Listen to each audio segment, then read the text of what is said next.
আসসালামু আলাইকুম ভিউয়ার্স। আজকের এই ভিডিওতে আমি আপনাদেরকে দেখাবো কিভাবে আপনারা আপনাদের কম্পিউটারের কন্ট্রোল প্যানেলকে রেস্ট্রিক্টেড অবস্থায় রাখতে পারেন। আমি আমার এর আগের ভিডিওতে দেখিয়েছিলাম কিভাবে আমরা কম্পিউটারের ড্রাইভকে রেস্ট্রিক্টেড অবস্থায় রাখতে পারি। আজকে হবে কিভাবে আমরা কন্ট্রোল প্যানেলকে রেস্ট্রিক্টেড অবস্থায় রাখবো। তো আসুন তাহলে আমরা দেখি এটা কিভাবে করতে পারি। এখন আমি আমার কম্পিউটারের কন্ট্রোল প্যানেলে অ্যাক্সেস করার চেষ্টা করব এবং যখনই আমি চেষ্টা করছি তখন আমার সামনে এরকম একটা মেসেজ চলে আসছে, মানে এখানে বলা হচ্ছে এটাকে রেস্ট্রিক্টেড অবস্থায় রাখা হয়েছে, যদি ওপেন করতে চাও সো অ্যাডমিনিস্ট্রেটরের পারমিশন লাগবে। এখন আমি এটাকে যেভাবেই অ্যাক্সেস করার চেষ্টা করি না কেন এটা কোনোভাবেই অ্যাক্সেস করতে দিবে না। আর এই সকল রেস্ট্রিকশন আমরা অ্যাপ্লাই করতে পারি উইন্ডোজের লোকাল গ্রুপ পলিসি সেটিং থেকে। আসুন তাহলে আমরা যাই লোকাল গ্রুপ পলিসি সেটিংয়ে। সেটা আমরা কিভাবে যাব, আমরা চলে যাব রান অপশনে, যেটা উইন্ডোজের রান অপশন, এটা আমরা অনেকেই চিনি। সো উইন্ডোজের রান অপশনে যাওয়ার জন্য আমরা কিবোর্ডের উইন্ডোজ বাটনটা প্রেস করব, দেন প্রেস করা অবস্থাতে আর বাটন প্রেস করব, তাহলে আমাদের সামনে চলে আসবে run option.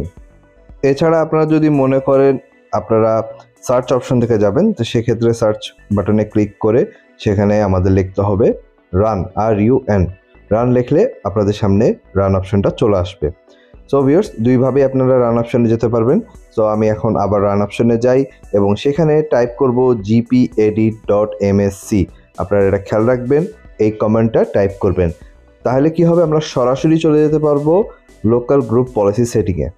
Local group policy setting আপনাদের সামনে চলে এসেছে। এই উইন্ডোটা একটু বড় করে নিব। এখন আমি বড় করে ফেলার পর বাম পাশে আপনারা একটা অপশন দেখতে পাচ্ছেন, এখানে ইউজার কনফিগারেশনস, এর ভিতরে হচ্ছে অ্যাডমিনিস্ট্রেটর টেমপ্লেটস। সো এইখানে আমরা ক্লিক করব। ক্লিক করার পর ডান দিকে আরও বেশ কিছু অপশন চলে আসবে। এখানে আপনারা প্রথমেই দেখতে পাচ্ছেন কন্ট্রোল প্যানেল লেখা আছে। সো আমরা এই কন্ট্রোল প্যানেলে ক্লিক করব। ক্লিক করলে তার মধ্যে আরও অনেকগুলো অপশন থাকবে।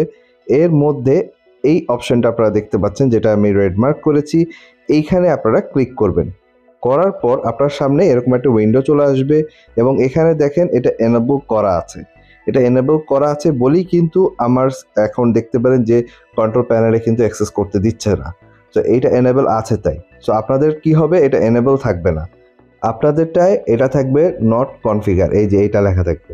তো এইটা সিলেক্টেড থাকবে এবং এখন যদি আমি এটা অ্যাপ্লাই করে দিই এবং ওকে বাটনে প্রেস করার পর আপনারা দেখতে পাবেন এখন যখন আমি কন্ট্রোল প্যানেলে ক্লিক করছি কন্ট্রোল প্যানেলকে সে অ্যাক্সেস করতে দিচ্ছে।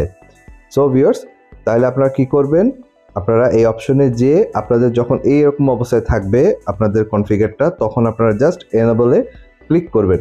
ক্লিক করার পর আপনারা অ্যাপ্লাই এখানে আছে ডান দিকে নিচে অ্যাপ্লাই বাটন, এই অ্যাপ্লাই বাটনে ক্লিক করে দেন ওকে বাটনে প্রেস করবেন, আপনার সি প্যানেল সম্পূর্ণভাবে রেস্ট্রিক্টেড হয়ে যাবে। সো ভিউয়ার্স, আশা করি আপনারা এই ভিডিওটা পছন্দ করবেন আর আপনারা এটা অ্যাপ্লাই করে আশা করি উপকৃত হবেন। যদি আমার এই ভিডিওটি আপনাদের ভালো লেগে থাকে প্লিজ লাইক এবং শেয়ার করবেন এবং আমার এই চ্যানেলটি সাবস্ক্রাইব করতে ভুলবেন না সামনের আরও ভালো টেক ভিডিও দেখার জন্য। ধন্যবাদ।